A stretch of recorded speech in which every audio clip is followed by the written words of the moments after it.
मैं सिस्टर कामरान इजाज़। अगर तुहाडा कोई भी इमिग्रेशन मसला है, human rights applications, 7 year child applications, stateless applications या ईए एप्लीकेशंस, तुसी हुण ही मेरे नाल राबता करो 075 01 01 01 01।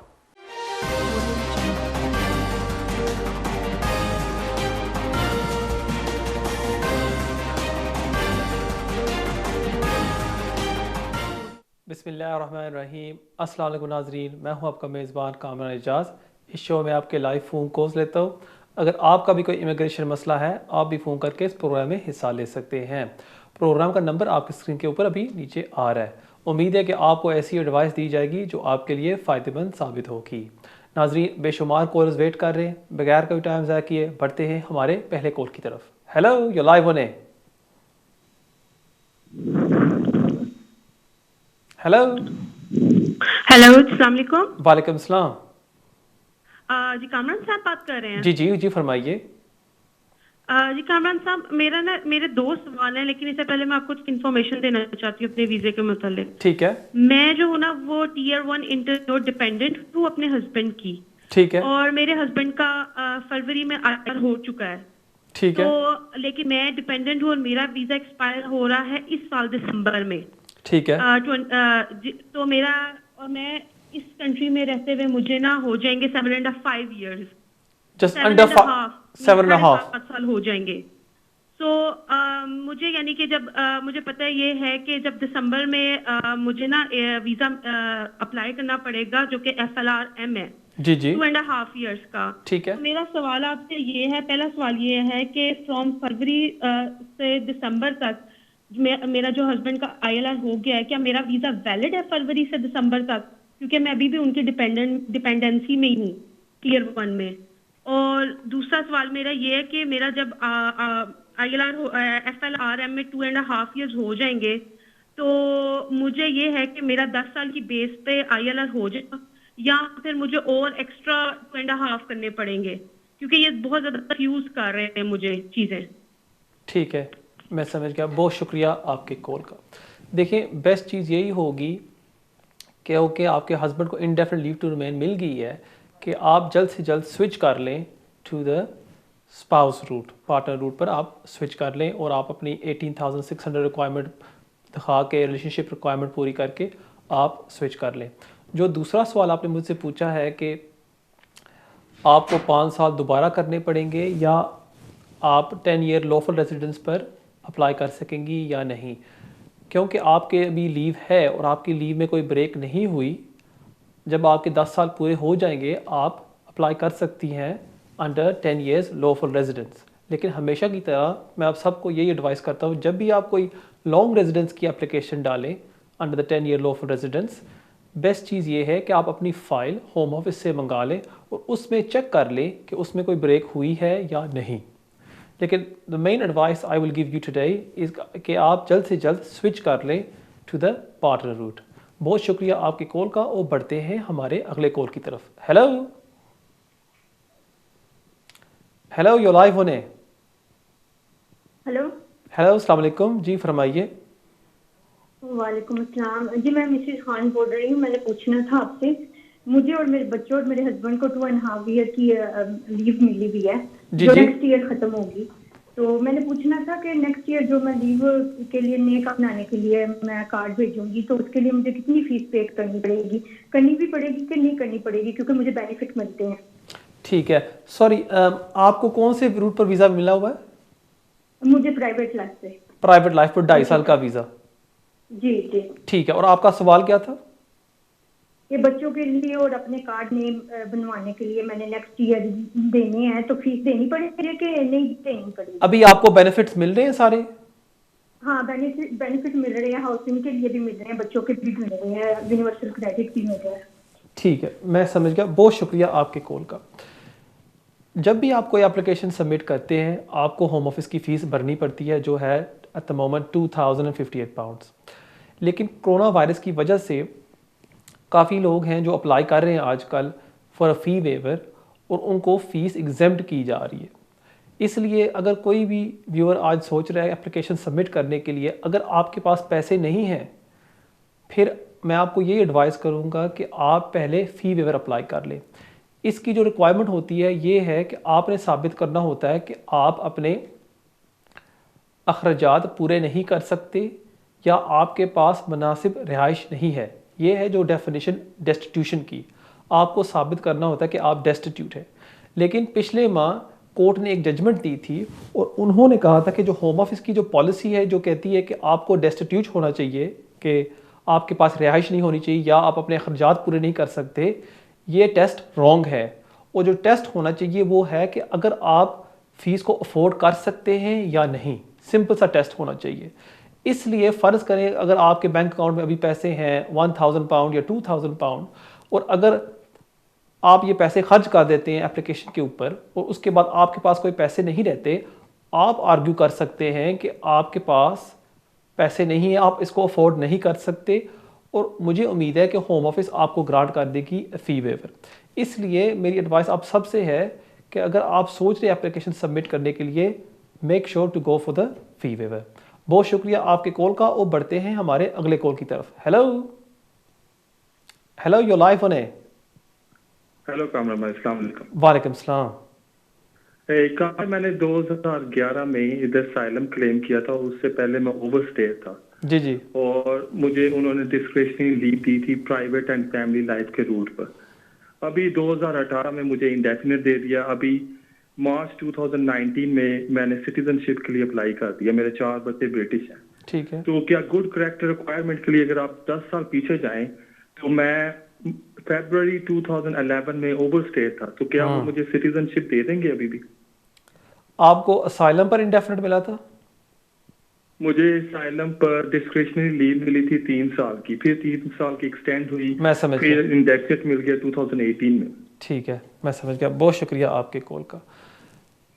जी हाँ, आपको 10 ईयर गुड रिक्वायरमेंट फुलफ़िल करनी पड़ेगी, क्योंकि उन्होंने आपको वीज़ा दिया था डिस्क्रेशनरी बेस के ऊपर। उन्होंने आपको 2 वीज़े दिए 3-3 साल के।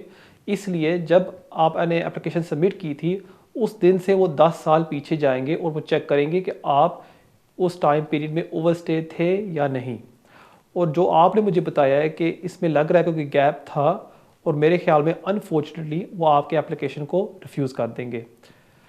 अगर आपने एप्लीकेशन अभी नहीं सबमिट की, मेरी एडवाइस आपसे यही होगी कि आप वेट कर लें। जब आपके 10 साल लॉफुल रेजिडेंस पूरे हो जाए फिर जाके आप एप्लीकेशन अपनी नेशनलिटी की सबमिट करिएगा। नाज़रीन, ये एक एग्ज़ाम्पल है आप सब के लिए कि जब मैं आपको कहता हूँ कि कोई भी एप्लीकेशन आप सोच रहे हो सबमिट करने के लिए, एडवाइस ज़रूर लिया करें। अब इस कॉलर ने कहा है कि उन्होंने एप्लीकेशन सबमिट कर दी है और अब इनकी एप्लीकेशन अगर रिफ्यूज़ हो जाती है, इनके 1330 पाउंड वो ज़ाया जाएंगे और होम ऑफिस इनको एप्लीकेशन रिफ्यूज़ कर देगी। इसलिए मैं आप सब से ये गुजारिश करता हूँ कि जब भी आप सोच रहे हो कोई एप्लीकेशन सबमिट करने के लिए, ऑलवेज़ ऑलवेज़ ऑलवेज़ कंसल्ट ए सॉलिसिटर। बहुत शुक्रिया आपके कॉल का। नाजरीन, अब एक ब्रेक का वक्त होता जाता है, लेकिन जाने से पहले मैं आपको अपना ईमेल एड्रेस देता जाऊं जो अभी आपके स्क्रीन के ऊपर आ रहा होगा, keijaz@me.com। इस पर आप मुझसे रब्ता कर सकते हैं और अगर आप मुझे मिलना चाहते हैं आप मुझे मिल सकते हैं। और हमेशा की तरह मैं आप सबको दरख्वास्त करता हूँ कि प्लीज़ अगर आप अपने मोबाइल पर अभी जाएँ, सोशल मीडिया पर फेसबुक पर आप भी मुझे फॉलो कर सकते हैं। नाजरीन, कहीं नहीं जाना, मिलते हैं ब्रेक के बाद।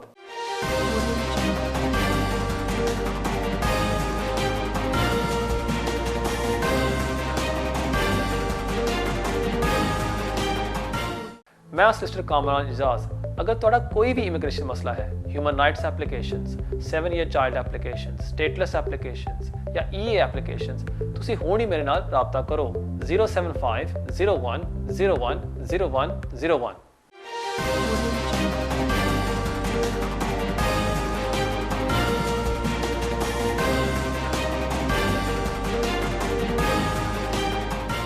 नाजरीन, welcome back.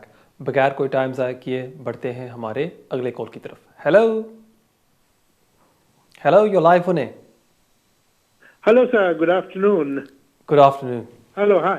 Hi, my name is Mr. Dange. I have a son who is born here. He is working for a Liverpool University, but he's based in China. Okay. So he's in COVID now, so he's here now. and his girlfriend actually is going to register as a married girl. He's going to marry her. She is doing a MA English in Bath University. So what is the position when she finishes and when he is here? Can he stay here? Can she stay here with him? So when did they get married? Sorry, they are going to get married in September. In the UK or in China? Yeah, in UK. Yeah, registrars.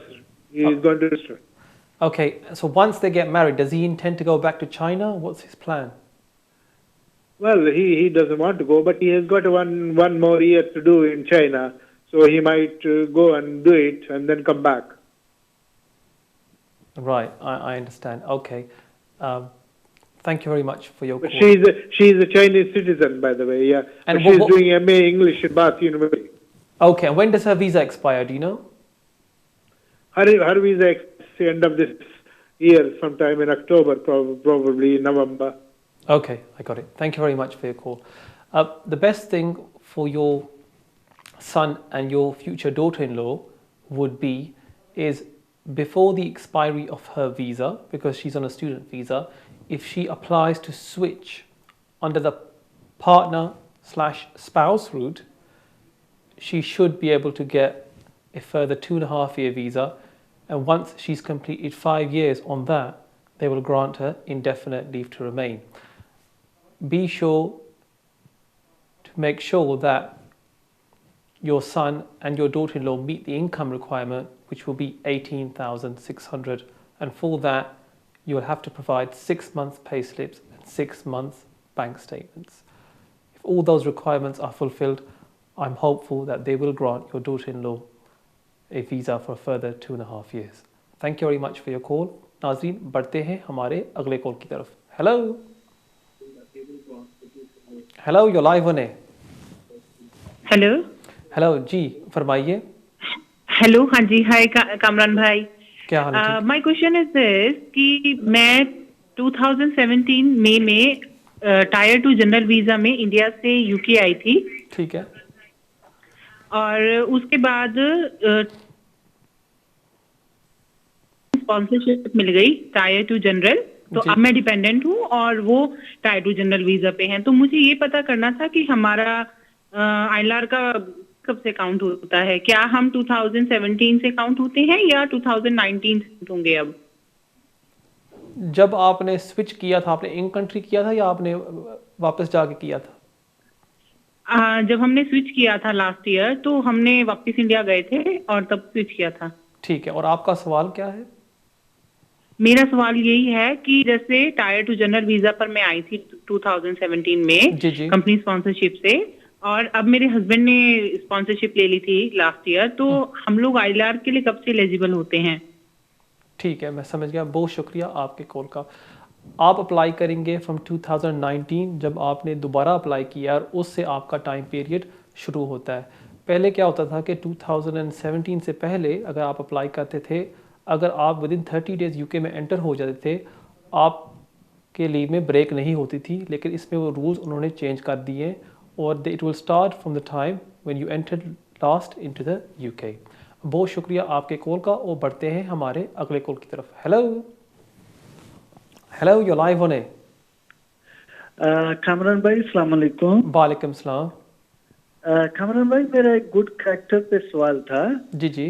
कि जो nationality के लिए जब apply करते हैं, जी जी, मुझे सिर्फ ये मालूम करना था क्या मैं कोई ब्रिज तो नहीं किया. मैं विजिट वीजे पे यूके में दाखिल हुआ था. ठीक है.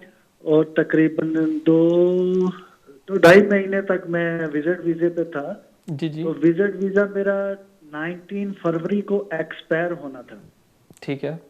तो एक दिन पहले 18 फरवरी मैंने लंदन में जाके असाइलम क्लेम कर दिया था. मेरे पास उसका लेटर भी है जिसमें उन्होंने जब मुझे इंडेफिनिट दी थी तो उस पर लिखा हुआ था कि आपने असाइलम क्लेम किया 18 फरवरी को. ठीक है. यानी कि एक दिन मैंने पहले अप्लाई कर दिया था. तो अब मैं ओवर स्टे तो नहीं इसमें होता है.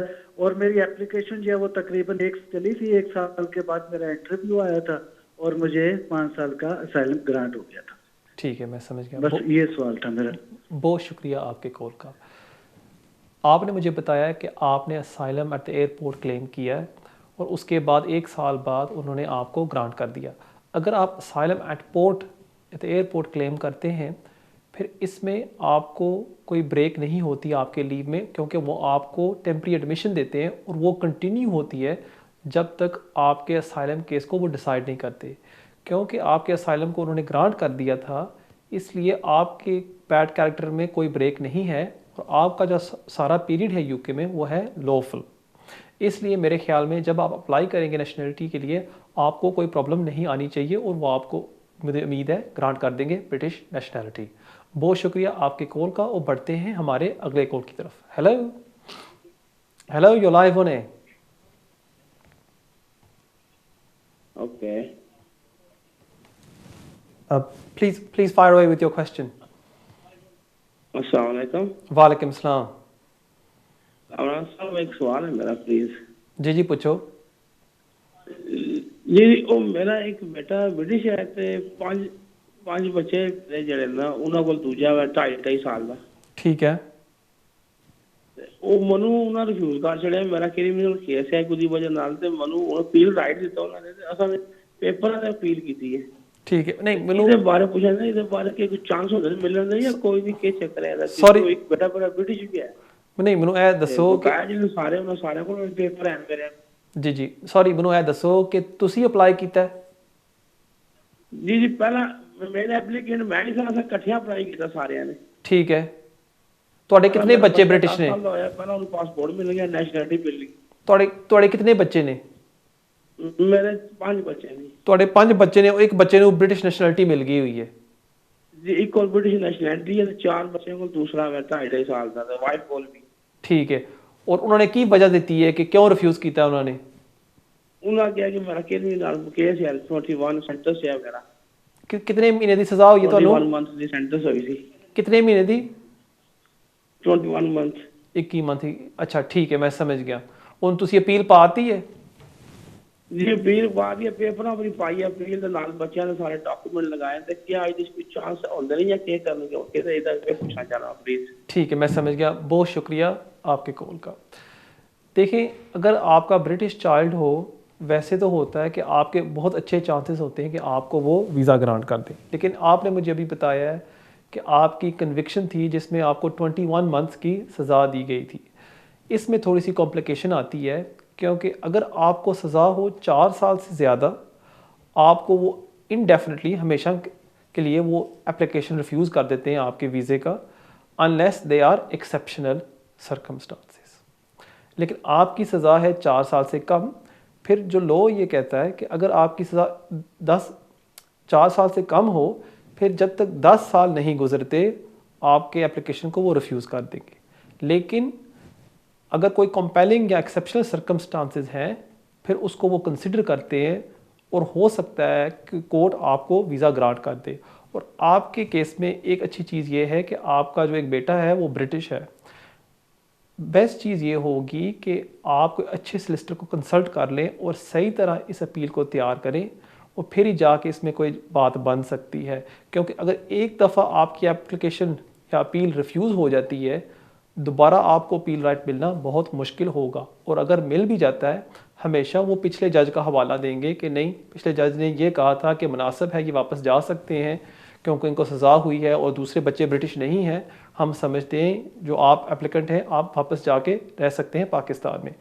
इसलिए मैं आपको यही एडवाइस करूँगा कि एक तो आप अपने अच्छे सॉलिसिटर को कंसल्ट करें, और दूसरा जितने आपके पास एविडेंस हैं कि आप इन कम्युनिटी में इंटीग्रेट हुए हैं, आपके बच्चों की प्राइवेट लाइफ यहाँ इस्टेब्लिश हुई है, उस सब प्रूफ को इकट्ठा करके आप कोर्ट के सामने ये पेश करें। बहुत शुक्रिया आपके कॉल का, और बढ़ते हैं हमारे अगले कॉल की तरफ। हेलो हेलो, अस्सलाम वालेकुम। वालेकुम सलाम। जी बात करनी कामरान से। जी जी फरमाइए, आप बात कर रहे हैं। अच्छा, मैंने पूछना था, मेरी नीस है पाकिस्तान, तो उसके हस्बैंड ने जर्मनी वीज़ा अप्लाई किया हुआ है, स्पाउस वीज़ा के स्टूडेंट वीज़ा, बहुत स्पाउस स्टूडेंट वीज़ा। ठीक है। अभी तकरीबन 3-4-6 महीने, मतलब नियरली साल होने वाला है। अभी तक उसका कोई कह रहे हैं कि इधर से क्लियर हो गया, अब पता नहीं कि वो क्लियर है कि नहीं है। उसके जो हस्बैंड है वो जर्मन नेशनल है और वो यूके में रह रहे हैं या जर्मनी में रह रहे हैं? जर्मनी में रह रहे हैं। ठीक है, मैं समझ गया। बहुत शुक्रिया आपकी कॉल का। आई थिंक आपने पिछली वीक भी ये फ़ोन किया था और मैंने आपको ये एक्सप्लेन किया था, क्योंकि ये जर्मन लॉ में आता है ये एप्लीकेशन। बेस्ट चीज़ ये होगी कि आप वहाँ कोई सॉलिसिटर से कंसल्ट कर लें और वो आपको ज़्यादा इन्फॉर्मेशन दे सकेंगे कि क्यों इतना टाइम लग रहा है।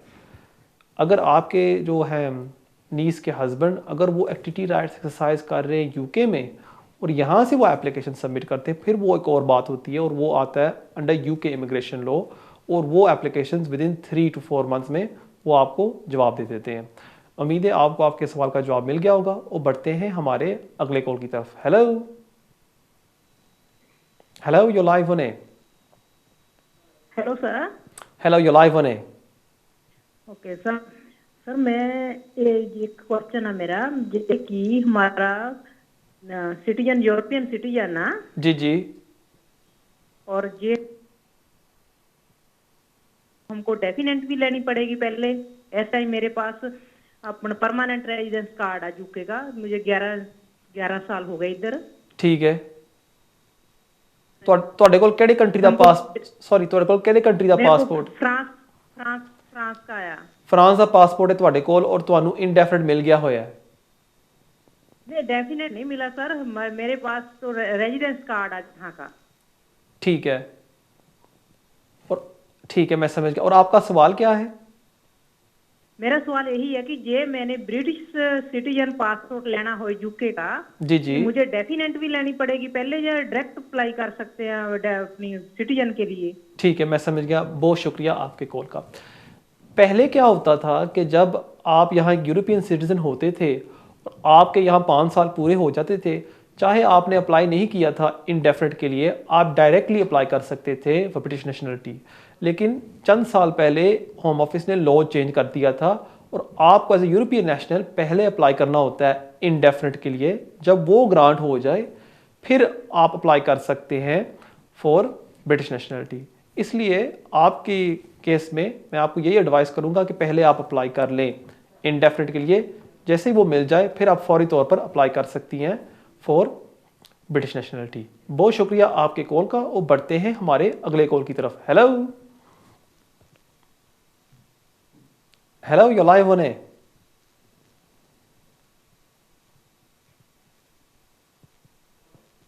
हेलो, सॉरी लगता है लाइन डेड हो गई है। जी हेलो, जी फरमाइए। जी कामरान भाई, मैंने अभी सवाल किया था 5 मिनट पहले वो गुड कैरेक्टर पे रेफ्यूजी स्टेटस के बारे में। जी जी, तो वो मेरा समझे नहीं थे आप। मैंने कहा था कि मैं विजिट वीजे पे आया था और 2 महीने में विजिट वीजे पे यहाँ रहा था। ठीक है। 18 फरवरी को मैंने असाइलम क्लेम किया था, जबकि मेरा जो वीजा था वो 19 फरवरी तक था। तो एक दिन पहले मैंने एक्सपायर होने से अप्लाई किया था असाइलम के लिए और फिर वो 1 साल चला और उसके बाद मुझे असाइलम ग्रांट हो गया था। ठीक है, ठीक है, मैं समझ गया। तो मैं एयरपोर्ट पे मैंने अप्लाई नहीं किया था, आपने बोला कि वो एयरपोर्ट पे आपने अप्लाई किया था। अच्छा तो अच्छा, वो मेरे सुनने में फिर थोड़ी सी गलती हो गई है, लेकिन फिर भी मैं आपका सवाल समझ गया। बहुत शुक्रिया आपकी कॉल का। फिर भी मेरा आंसर आपके लिए सेम है कि मेरे ख्याल में आपके गुड कैरेक्टर रिक्वायरमेंटों की कोई ब्रेक नहीं हुई है और इसकी वजह भी मैं आपको बताता हूँ। अगर आप गुड कैरेक्टर की गाइडेंस पढ़ें, उसमें लिखा होता है कि वो चेक करते हैं कि आपने कितनी जल्दी असाइलम क्लेम किया था और आपने किया है विद इन 6 मंथ्स आपने अप्लाई कर दिया है। इसलिए आप आर्ग्यू कर सकते हैं कि आपने जल्द से जल्द अपनी तरफ से कोशिश की है अप्लाई करने के लिए और आपके पास उस टाइम विजिट वीज़ा था, आप एक ओवरस्टेयर नहीं थे। इसलिए जब आप अप्लाई करेंगे for indefinite leave to remain, मुझे पूरी उम्मीद है कि वो आपको ग्रांट कर देंगे ब्रिटिश नेशनलिटी। इसलिए आपके लिए परेशान होने की कोई बात नहीं। बहुत शुक्रिया आपके कॉल का और बढ़ते हैं हमारे अगले कॉल की तरफ। नहीं नाजरीन, अगली कॉल की तरफ नहीं बढ़ेंगे, एक ब्रेक का वक्त होता जाता है और हमेशा की तरह मैं आपको अपना ईमेल एड्रेस देता जाऊँ ब्रेक से पहले। वो है keijaz@me.com। इस पर आप मुझसे रब्ता कर सकते हैं। नाजरीन, मिलते हैं ब्रेक के बाद।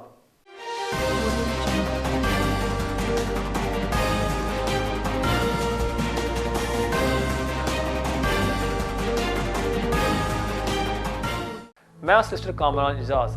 अगर तुहाडा कोई भी इमिग्रेशन मसला है, human rights applications, 7-year child applications, stateless applications या EA एप्लीकेशंस, तुसी हुण ही मेरे नाल राबता करो 075 01 01 01 01।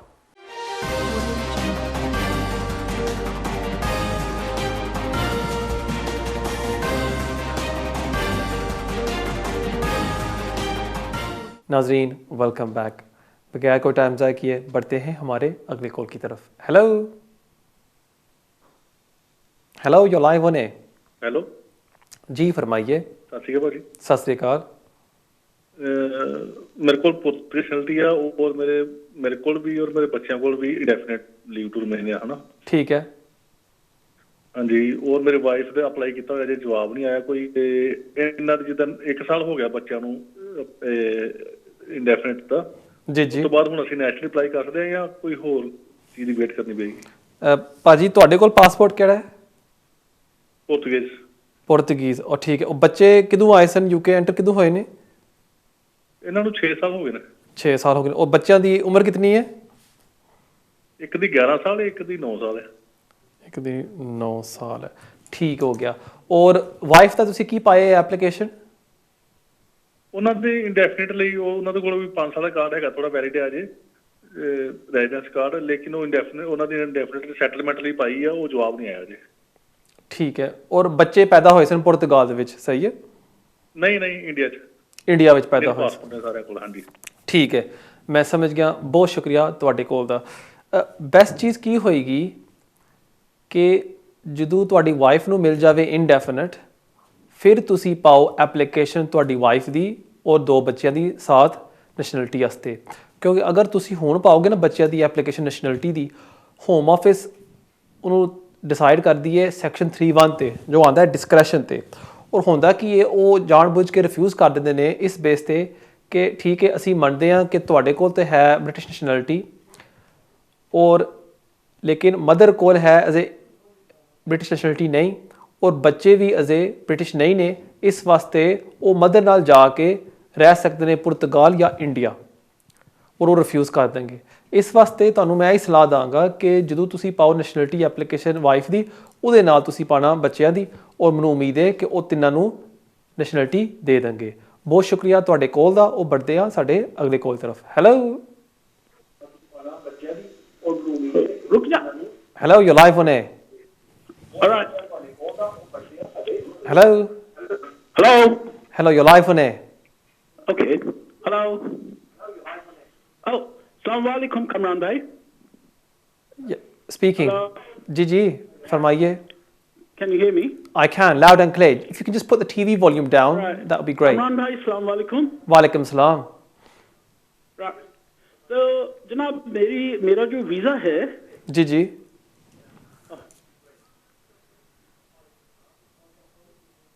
हेलो कमरान भाई। जी मैं सुन रहा हूँ। अच्छा जी। तो मेरा जो वीजा है that was expired on 3rd of July। ठीक है। तो फिर वो एक्सटेंड किया 31st of तक। ठीक हो गया। Now, मेरी जी टिकट हैगी है वो मतलब फ्लाइट्स जी अनऑपरेशनल ने। हाँ जी। till 15th of August। Flight तो मिल रही है 15 अगस्त की। ठीक है। 15 अगस्त तो बाद ही मिल रही है। ठीक है। एहतियात हो गई, रेट्स हो गई, कोई ऑपरेशनल नहीं है। हाँ जी। तो फिर इस टाइम तो मेरा वीजा एक्सपायर हो जाएगा 31st जुलाई ਨੂੰ। ठीक है। ਤੁਸੀਂ ਕਿਹੜੇ ਕੰਟਰੀ ਆਪਸ਼ਨ ਕੀ ਹੋਈ? ਤੁਸੀਂ ਇੰਡੀਆ ਤੋਂ ਹੋ? ਹਾਂਜੀ ਅਸੀਂ ਇੰਡੀਆ ਤੋਂ। ठीक है, मैं समझ गया। बहुत शुक्रिया ਤੁਹਾਡੇ ਕੋਲ ਦਾ। ਜਿਵੇਂ ਮੈਂ ਪਿਛਲੀ ਵੀਕ ਵੀ ਅਰਜ਼ ਕੀਤਾ ਸੀ ਕਿ ਹੋਮ ਆਫਿਸ ਨੇ ਐਲਾਨ ਕੀਤਾ ਹੈ ਕਿ ਉਹ 31 ਜੁਲਾਈ ਤੋਂ ਬਾਅਦ ਐਕਸਟੈਂਸ਼ਨ ਨਹੀਂ ਦੇ ਰਹੇ ਅਨਲੈਸ ਕੋਈ ਖਾਸ ਵਜ੍ਹਾ ਹੈ। ਔਰ ਤੁਸੀਂ ਮੈਨੂੰ ਦੱਸਿਆ ਹੈ ਕਿ ਅਜੇ ਤੁਹਾਨੂੰ ਕੋਈ ਫਲਾਈਟ ਨਹੀਂ ਮਿਲ ਰਹੀ 15 ਅਗਸਤ ਤੱਕ। ਇਸ ਵਾਸਤੇ ਤੁਹਾਨੂੰ ਮੈਂ ਐਡਵਾਈਸ ਇਹ ਕਰਾਂਗਾ ਕਿ ਤੁਸੀਂ ਆਨਲਾਈਨ ਜਾ ਕੇ ਫਾਰਮ ਭਰ ਦਿਓ ਔਰ ਹੋਮ ਆਫਿਸ ਨੂੰ ਐਕਸਪਲੇਨ ਕਰ ਦਿਓ ਕਿ ਮੈਂ ਅਜੇ ਵਾਪਸ ਨਹੀਂ ਜਾ ਸਕਦਾ ਕਿਉਂਕਿ ਮੈਨੂੰ ਫਲਾਈਟ ਨਹੀਂ ਮਿਲ ਰਹੀ 15 ਅਗਸਤ ਤੱਕ, ਔਰ ਇਸ ਵਾਸਤੇ ਮੈਨੂੰ ਵੀਜ਼ਾ ਐਕਸਟੈਂਸ਼ਨ ਦਿੱਤਾ ਜਾਵੇ ਫॉर ਐਗਜ਼ਾਮਪਲ 31 ਅਗਸਤ ਤੱਕ। ਉਹ ਤੁਹਾਨੂੰ 5 ਦਿਨਾਂ ਦੇ ਅੰਦਰ ਜਵਾਬ ਦੇ ਦੇਣਗੇ। ਇਹ ਤੁਸੀਂ ਫੌਰੀ ਤੌਰ ਤੇ ਕਰ ਦਿਓ ਕਿਉਂਕਿ ਅਜੇ ਤੁਹਾਡਾ ਵੀਜ਼ਾ 31 ਜੁਲਾਈ ਤੱਕ ਵੈਲਿਡ ਹੈ ਔਰ ਤੁਹਾਨੂੰ ਉਸ ਤੋਂ ਪਹਿਲਾਂ ਜਵਾਬ ਮਿਲ ਜਾਏ ਔਰ ਤੁਹਾਨੂੰ ਫਿਰ ਤਸੱਲੀ ਹੋ ਜਾਏ ਕਿ ਤੁਹਾਡਾ ਵੀਜ਼ਾ ਐਕਸਟੈਂਡ ਹੋ ਗਿਆ। ਬਹੁਤ ਸ਼ੁਕਰੀਆ ਤੁਹਾਡੇ ਕੋਲ ਦਾ। ਉਹ बढ़ते ਆ ਸਾਡੇ ਅਗਲੇ ਕੋਲ ਦੀ ਤਰਫ। Hello Hello, you're live on air. Hi. Hello. Hello, you're live on air. Hi. I've got a question. My sister-in-law, she's obviously from India, and she came in December. Okay. She has got a British overseas passport, and I'm changing it to a British citizen, which I've done the application and everything. Okay. They have saved it, but they have now sent me a letter that she's got to confirm the Indian authorities that she has never claimed British citizen.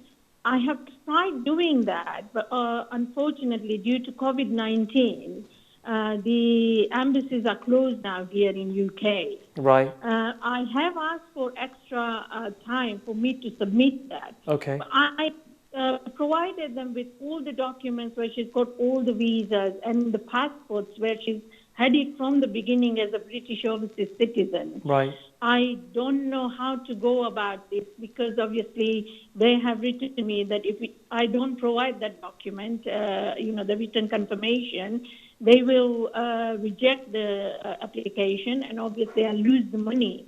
So I don't know how to go about it. So is your main problem that the Indian High Commissions are closed, so you can't contact them? Is that right? That's the problem, yeah. Right. And I can't get that document even from India. Right. Because they said I have to do it from here. So I understand. I don't know how to go about that. Need not worry. You've done the right course of action. You've emailed them or written to them, informing them that you need an extension of time. What I suggest you do is write to them again and say, they're still closed. I request an extension of time of 30 days or 60 days. And they should take that on board. And once you have the document from the Indian High Commission, you can forward that to them. They won't penalize you for asking an extension of time. Because of COVID-19, the Home Office has categorically said that they will not penalize anyone because of this pandemic. So you should be fine. Thank you very much for your call. नाज़रीन बढ़ते हैं हमारे अगले call की तरफ. Hello. अस्सलाम वालेकुम. वालेकुम सलाम. जी सर. जी फरमाइए. मैंने असाइलम किया था. जी. तो मेरा ना उन्होंने रिफ्यूज कर दिया है. तो वो मेडिकल बेस पे और असाइलम मैंने अप्लाई किया था. ठीक है. तो उसके बाद इन्होंने मुझे ना, मैं मेडिकल डाला था, मेरे कुछ सांस की तकलीफ हो गई, ऑपरेशन था. ठीक है. इन्होंने मुझे अभी ह्यूमन राइट्स पे रिफ्यूज करके ह्यूमन राइट पे अपील कर दी है. तो मेरा वो मेडिकल का कोई उसमें मेंशन नहीं किया, क्या कुछ है तो क्या कुछ हो सकता है? अभी आपको उन्होंने अपील राइट दी है? जी. आपको कितने साल यहाँ हो गए रहते हुए?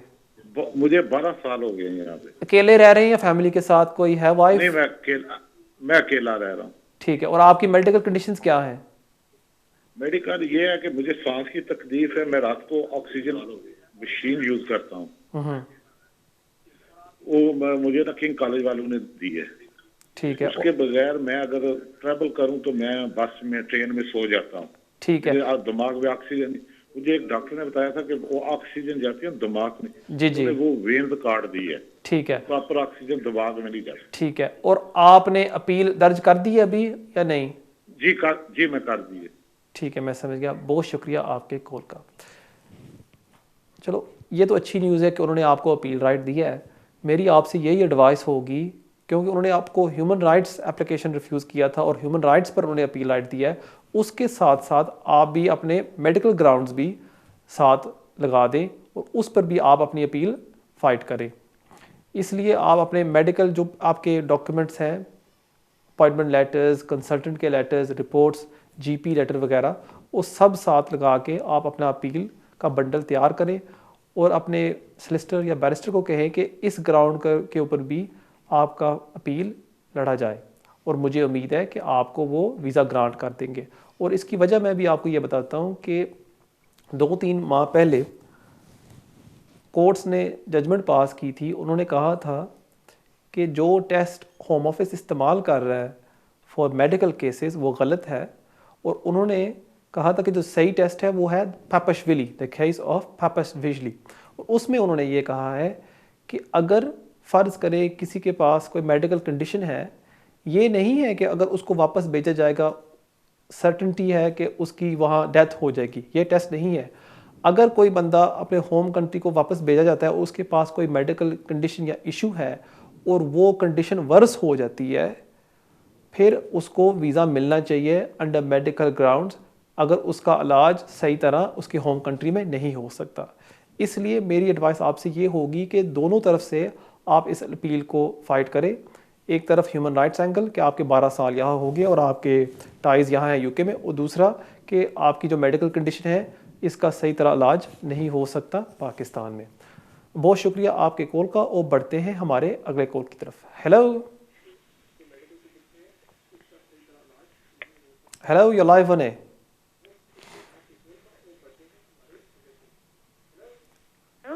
हेलो, बड़ा ही मेहरबानी होगी अगर प्लीज़ आप अपना टीवी का वॉल्यूम थोड़ा कम कर दें।